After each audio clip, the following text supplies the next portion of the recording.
একবার যেটা মানা করছি বারবার বলছো কেন? আমার ভুল হয়েছে যে আমি তোমার সাথে এখানে আসছি। তোর ভুল হয়েছে, আর আমি খুব ভালো করছি। সেটা তো তোর জন্য, তুই তোর জন্য ভালো। খুব দয়া করছো তুই আমার, তোর কারণে আমি এখন ভুগতেছি। সব দোষ তো আমার। সব দোষ তোর। তুই আমার ভালোবাসছিলি কেন বল? তুই যদি আমার ভালো না বাসতি তাহলে তো আমার এই জীবনে আসা লাগতো না। তুই কথা কেন বলছিস বল? বাড়াবাড়ি করিস না। বল কেন করলি? তাহলে তোমার এই জীবনে আসা লাগতো না। চেষ্টা করবো না, বুঝলি তো নানা কাজে ব্যস্ত থাকি। জামাই বাবাজি, তুমি আসছো, আসো। কথা কোথায়? কথাটা দেখতেছি না। কথা, আমি তো কথা নিতে আসছি। কথাটা নিতে আসছো মানে? কথা, কথা তো বাসায় আসে নাই। তাহলে আমার মাইয়া কোথায়? আমি কি করব? কি যাতা বলতেছে? আমার মাইয়ারে নিয়ে আমি তামাশা করতেছি?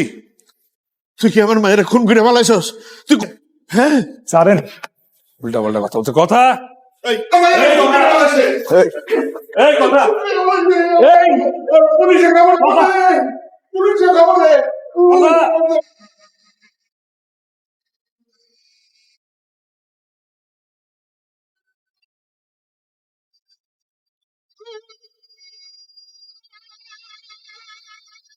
এর মধ্যে প্রায় ঝগড়া লেগেই থাকতো।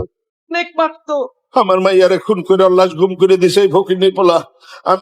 তার স্ত্রী কথা ইসলামকে নিজে খুন করে লাশ। সুতরাং এই আদালত আসামিকে দোষী সাব্যস্ত করে যাবজ্জীবন কারাদণ্ডে দণ্ডিত করছে। আদালতে আমার থেকে কেউ ওরে নিতে পারবে না, তাই আমি এখন সাজা ভোগ করতেছি। স্মৃতি নিয়ে বাইচে আছি, অনেক আগে করে ফেলতাম। পুরুষ মানুষের ভালোবাসা যা বড় দায়।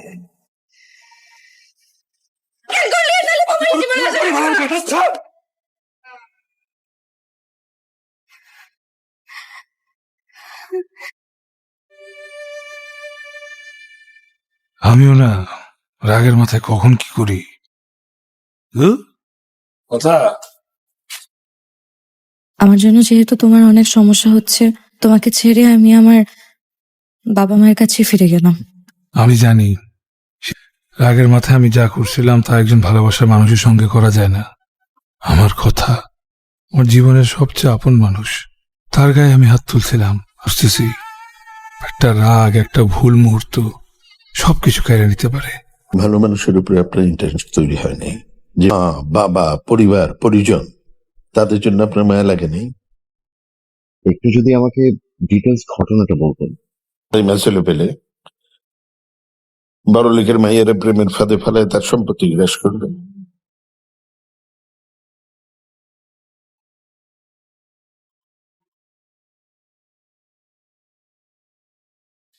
একটা ছোট লোকের হাত ধরে চলে গেল। ওই ছোট লোকটি এখন তোমার গায়ে হাত তুলে নিজের ভুল যখন নিজে বুঝতে পারছো, নিজের ভুল বুঝে সঠিক পথে আসছো, নিজের জেদ আমি ভুলে গেলাম, তোমার আমি ক্ষমা করে দিলাম। ওই ছোট লোকের বাচ্চাটাকে তুমি ডিভোর্স দিয়ে দিবা। হৃদয়, তুমি কিভাবে পারলে আমার গায়ে হাত তুলতে? জন্য সব ছেড়ে এসেছিলাম। কেমন করে কাটতেছে আমার দিনগুলা। সেই আজ আমায় এভাবে ভেঙে দিল। আমি কাঁদতেছি না। কথা, তুই যদি জানতিস হয়তো একবার ফিরে তাকাইতি, কিন্তু তুই চলে গিয়া সেই ভুলটা আর একটা ক্ষততে পরিণত করলি না। মারে আজকে কি হয়েছে জানো? বন্ধু আত্মীয় স্বজন সবার সামনে মুখ বড় করে কইছি সে তার ভুল শুধরাইতে চায়। আমি আমার যে ধুইলা তারে ক্ষমা করে দিছি। এই নে, এই ডিভোর্স পেপারটা তুই একটা সাইন করে দে। আব্বা, আমি হৃদয়ের ডিভোর্স দিতে পারবো না। কি বললি তুই? টুকটাক ঝগড়া তো সব সংসারেই হয়। আব্বা, আমি কালকে হৃদয়ের কাছে ফিরে যেতে চাই। গর্ব করে কইছি আর তুই তার কাছে চলে যেতে চাস? আব্বা, আব্বা বুঝার না। ওই হারামিটার সাথে তোর কোনো সম্পর্ক আমি জীবন থাকতে মেনে নেব না, নিব না। তোর আব্বা তোকে সম্পর্ক মাইনে নিব বলছে।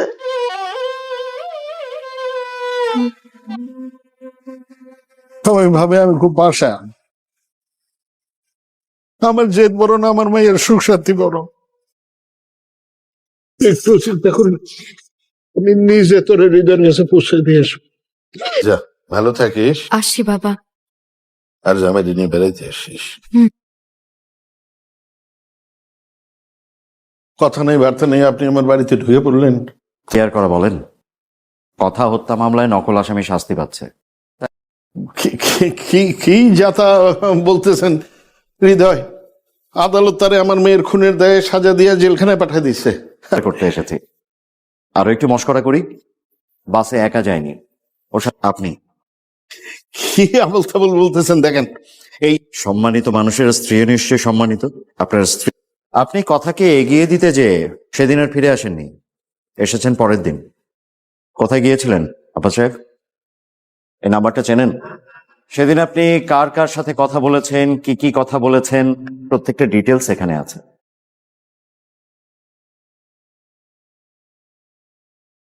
তো আজকে ভাবলাম তোর চাচার সাথে একটু দেখা করে আসি, আর তোর একটু আগে দিই।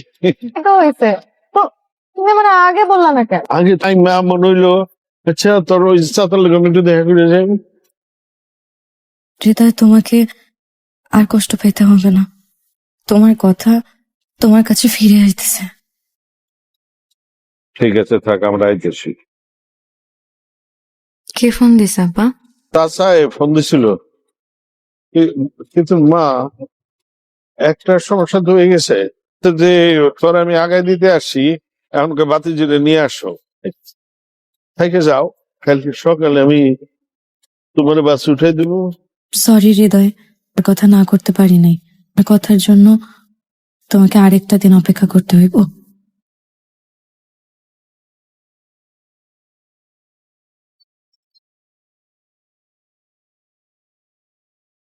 আব্বা এখানে আসলেন যে?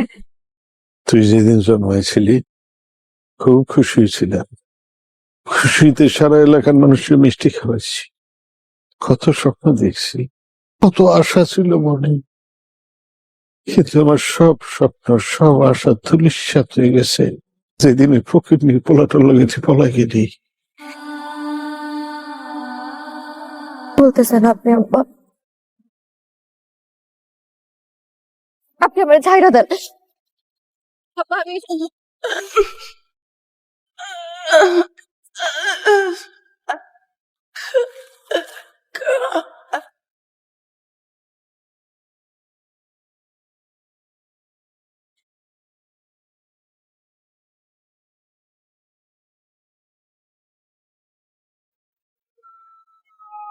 কষ্টে আমি আমার এই মান ইজ্জত আমার মেয়েটা আমার তিলে তিলে গড়া এই ইজ্জত ওটির সাথে মিশাই দিছে, আর এই জন্য আমি হৃদয়ে ফাঁসাই দিছি। আমি আমার মায়ের খুন করছি, আমি।